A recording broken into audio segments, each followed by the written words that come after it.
Hi, everyone. Welcome to the What is Tokenization Fireside Chat. I'm Brian Billingsley, the co-founder and COO of Basis Theory, and we're fortunate to be joined by Amy Morris, Senior Director at Nacha. And so, Amy, welcome, and we'd love for you to introduce yourself. Thank you so much. I'm very happy to be with all of you. I am a senior director at Nacha in our rules department, and my primary role is to provide education to folks as we move through our rulemaking process.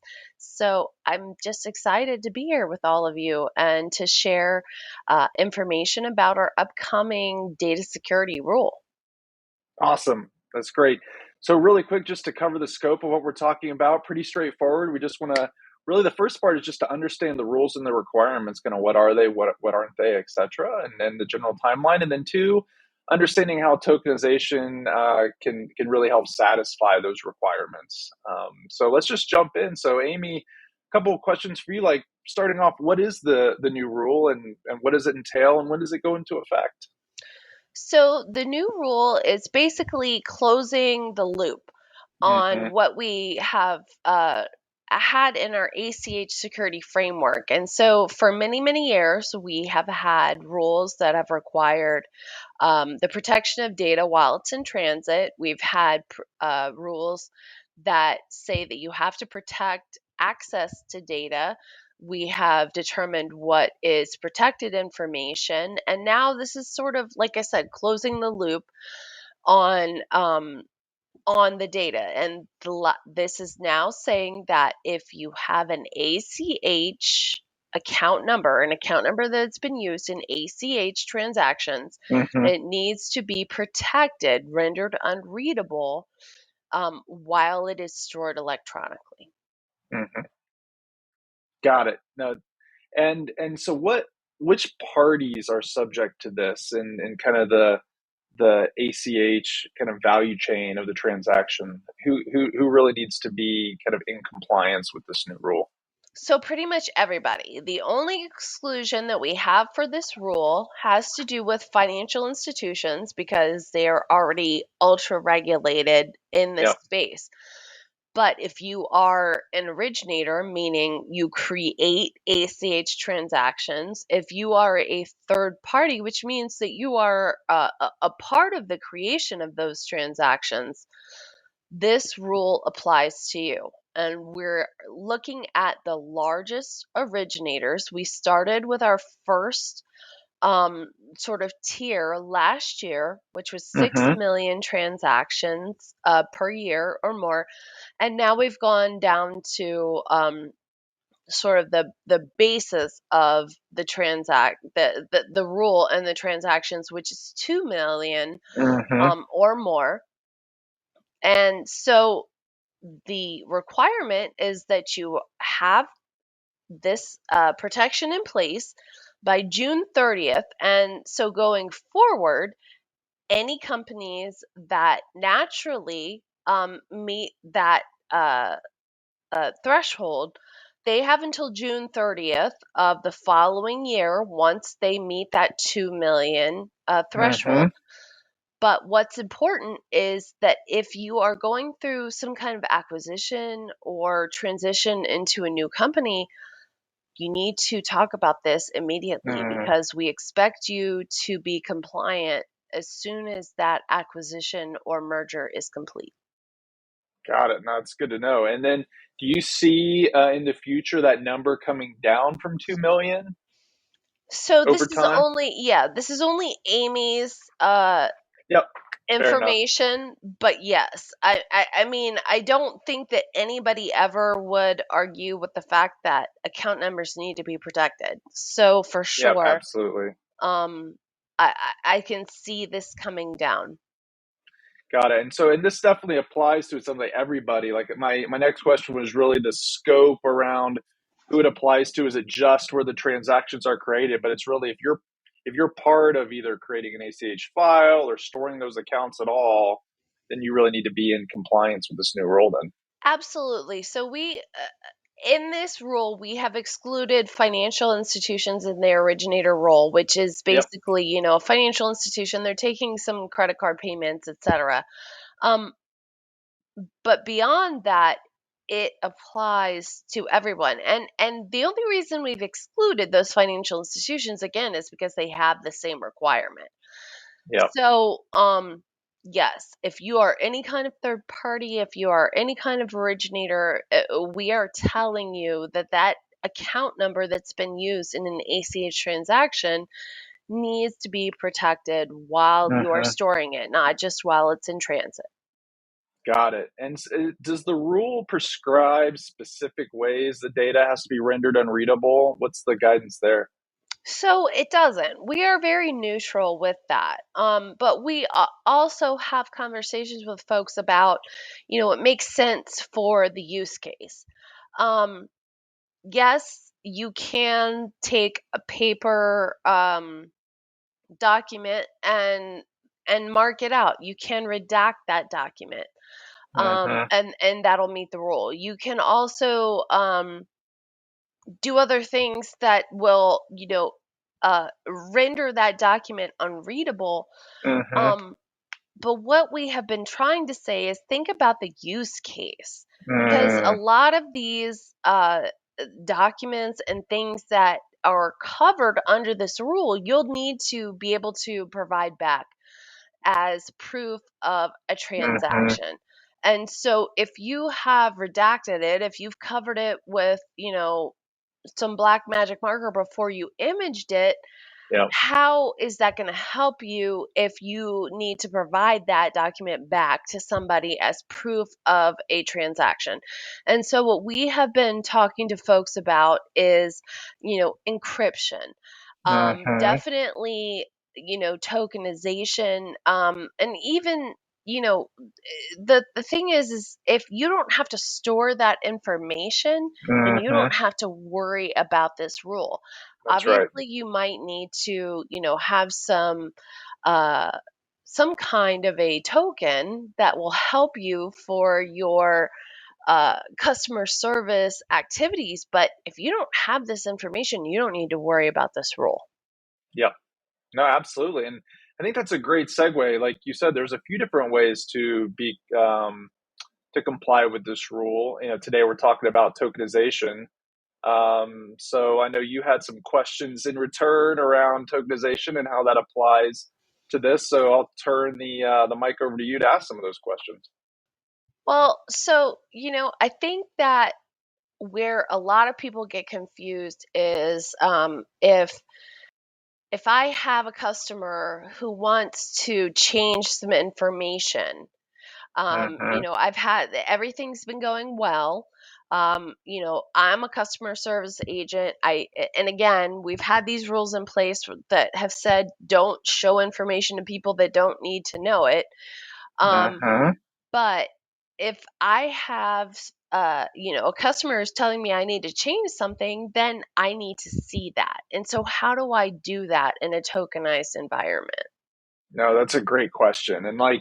And really, kind of going to what is data tokenization. I mean, the first piece is really all tokenization is saying is giving it's a replacement. It's a token that's a representation, a replacement for that sensitive data. And typically, when does tokenization come into play? It's exactly a use case you just mentioned. Is if you have sensitive data that you're going to need to use more than once, like a biller submitting monthly ACH files to charge for various services. They need to be able to use that data monthly, and they need to be able to update that account information. So the beauty of tokenization is it allows and a tokenization platform, and we'll get into the difference between just tokenization and a tokenization platform, is the ability to be very clear on what groups inside of your technology departments, customer service departments, compliance departments have the ability to see some of the data, see all of the data, and edit the data and make that very clear and loggable and traceable on who can do what when. So it not only helps you comply with, in this case, this rule of you have to render that data unreadable at rest, but it also allows you to be much more clear and conspicuous on who has access to the data, who has the ability to change the data, and who has the ability to see the data. which is great. So it allows you to not only comply with the rules, but be much more security minded when it, as you're dealing with this sensitive data. Absolutely. And I'll add in like around the difference between the tokenization services and the tokenization platform. There are many services that will offer tokenization as a feature of their product, which is great. I mean, that happened in the card world with card data. I think you'll see it happen as more and more companies, more and more FIs are complying with these new Nacha rules. But I would just tell the listeners, kind of be, especially if someone's giving it to you away, giving it away for free. There's you can usually ask yourself, like, why are they giving it away for free? And what we've seen in other parts of the financial services space is when tokenization is kind of given away for free, in many cases there's like a lock-in effect. So as you're complying with the rule to render data unreadable, as an FI, you want the ability to offer the best services to your customers to be able to use whatever provider you want. And if you're using a tokenization service that kind of puts you in charge and kind of gives you the keys to the kingdom as opposed to being locked into one service provider, because one of the key issues you can come down to is if you start just using a service provider's token, in many cases you're locked, then they're the ones that are taking that burden of storing that secure data for you, which is great. But then if you want to switch or you want to have multiple providers for BCDR purposes, that's where you can get in a lot of trouble. So by using kind of a third party neutral token service can really open up the opportunity for you both now and as well as down the road to kind of secure the business value for your FI. What else? So I think you brought up a great point. So our rules mention commercially reasonable, and so there's been a lot of questions: is ACH information being brought into PCI? No, your PCI audit is not going to bring in ACH information, but in our commercially reasonable language, PCI is a commercially reasonable standard. So if you, again, our rule targets large originators. And Mm-hmm. so lots of times large originators also are big in the card space. So if you are That's right. familiar with 3.4 of PCI DSS, Yep. which is the exact same requirement that you need to render the card, well, so they call it the card number, we call it the account number that's Mm-hmm. used in an ACH transaction. You need to render it unreadable. So again, we're not bringing ACH information into PCI, but these are the same kinds of theories, again, commercially reasonable Yeah. tactics that can meet this same requirement. Yeah. 100%. And by using a third party tokenization platform, the nice thing is in many cases, FIs or merchants are already using a platform to tokenize card data. So they're PCI level 1, SOC 2 compliant, ISO 27001 compliant. And really, you can use that same level of security and policies and procedures to encrypt and tokenize the bank data as well. So, as an FI looking at what's a solution that could work not just for bank data, but for card data, for bank data. And really, here at Basis Theory, we have a thesis that over the next 5 to 10 years, you're really going to see more and more pieces of PII get pulled in and be regulated, very similar to PCI or these new Nacha rules. Because I mean, if you see any of the phishing attacks that people are trying, I mean, it has to do with email addresses, with phone numbers, with mail to addresses. So we believe, and again, this is Brian Billingsley's opinion, but that you're going to see more and more sets of data. So if you're an FI, you're a merchant, you're going to start to see regulations around storing not just a credit card or a bank account, but name, address, phone number, etc. And so, by starting with using tokenization, that can kind of put you ahead of the curve. So when more and more of these regulations do come down, and I think you're also going to see consumers start to demand it. I mean, I think what Telegram's been downloaded 1 billion times, and more people are talking about using encrypted messaging services. So I think you're going to see more top-down regulation. I think you're going to see consumers start to expect it, and we haven't even. And then you start talking about things like GDPR and CCPA and some of the other new state wide regulations that are going to start popping up. There's going to be more and more aspects of data compliance that FIs and their customers are going to have to deal with that tokenization can really help solve. And something I was remiss to not go into a little bit earlier, I think we get asked a lot of times the difference between tokenization and encryption. Are they different? Do they go together? And really, we like to say it's really two sides of the same coin, and tokenization makes encryption much more usable and extensible. So encryption is a way to comply with the Nacha rules. It'd be making that those bank accounts or the account information unreadable at rest. But that's just one part of the problem, right? Like, you don't want, as an FI, to just stick your accounts in and make them unreadable, and then make it a really laborious or process to unencrypt that data to actually use it. And then try telling all of your merchant partners or biller partners that are sending you files, hey, you need to encrypt it, but then you've got to figure out how to do things like key rotation and stuff like that, which is actually pretty intense. It's some pretty um, uh, hard engineering work, and it's risky. Like, if you mess up a key rotation, or you lose your keys, like, you won't be able to get access to that data. All those stories that you see in the news of someone that has $100 million of Bitcoin and they can't get access to that money because they've lost the keys. Similar risk if you're managing your own keys for encryption. So the beauty is, what tokenization does is it says, hey, we're going to take those sensitive accounts, we're going to encrypt them, but we're also going to give you a token or a replacer that allows you to seamlessly continue using your systems, using the reporting, even doing searching and querying, allowing your customer service reps or various fraud people in your fraud department to do the same exercises and serve your customers like they were before, but doing it in a safe and compliant way. And I'll share a funny story. We're working with an FI who will remain nameless, and one of their partners. And we were talking about the rule change coming up, and it was actually interesting talking about, there was some pushback on, is a token services really necessary to comply? And as we were doing that, we kind of pulled up a demo, and like on their screen, there was some unencrypted bank data kind of on the Zoom screen.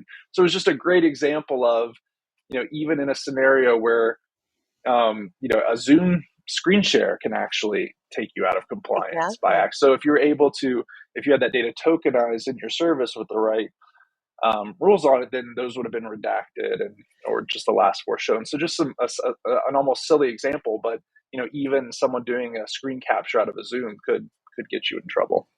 Absolutely. And the one last thing I want to mention is there a lot of our rules, not just ours, but payment networks rules have been focused on, the consumer side. This rule does not discriminate. This rule Mm-hmm. includes business accounts. Okay. So, and we've had a lot of conversations of folks saying, well, I get account numbers on my invoices, and this is not just for consumers. This is not just PII. This is not just protected information. This is any account number that's used in an ACH transaction, which includes business to business transactions, which can go all throughout your AP and AR systems. And so that's where, a token really can help you out. Yeah, no, absolutely. Have you any other questions that you've received from the FI community on whether it was clarifying questions or concerns that this would be a good opportunity to maybe clarify? Well, I really think, that's sort of the basis. I've been having a lot of conversations with folks who have said, I get these invoices, and what do I do with these Mm-hmm. invoices with account numbers on them? This rule, I've always said it has legs. It's a very large rule. It goes, Mm-hmm. again, it's any account number that's been used in an ACH transaction, and it can go throughout all of your systems, AP, AR, reporting, um, any system where that account number may exist. So yeah, it's significant. It's something to really take a look at from the top level of the organization. Yeah, yeah, and to add on to that, coming from a different side of the discussion, something that we've seen valuable in those discussions is really bringing your developers and architects into the discussion, um, because I think one of the things that's great is when you solve this problem, there's a way to just, okay, we solved it, but how do you do it in a way that is extensible long term as your engineers and architects and product managers, both at the FI and as well as their customers? Because what you don't want to do is create a service that's so that might keep you compliant, but is so painful to use that might add friction to your customer, your customer's customer, and then you end up upsetting customers or losing business because of the added friction, which is important. Like it's Mhm. important to comply and to keep data safe, but you also want to do it in a way that makes your customers' lives better and not worse. So something we've seen is bringing your developers and architects in to really help vet out and suss out the solution that works best for your FI and for your customers is super helpful to do. Absolutely. So, my mentor always used to say that payments are personal, and I agree with that. But Yeah, that's what we're all here for, right? We want to make it an option for people to pay the way they want to. If you want to pay from your bank account, pay from your bank account. absolutely. No, absolutely. And well, great. Any last parting comments or things to call out? Like, where are we going to see any additional changes to these rules in the future, or are they pretty set for a while? I mean, I think they're pretty set for a while, but also we are very focused on risk. I mean, I think that, even if you fall under the 2 million, threshold, these are things that your ODFI already calls you to, right? Every ACH Mm-hmm. agreement says that you're going to abide by the Nacha operating rules.